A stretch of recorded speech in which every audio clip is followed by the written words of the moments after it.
Но не каждый трус может незаконно захватить чужой рынок.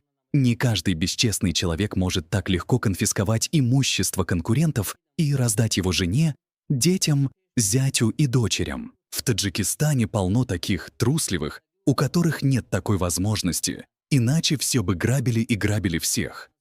Только главарь трусливых и СС, трусливый сирота, и все вы настолько трусливы, что забираете машины Хаджи Халима после его казни и дарите их своим дочерям в качестве подарков от имени отца. Вот что вы сделали с имуществом убитого Зайду Умарали. Кровожадные, сребролюбивые голуби СС.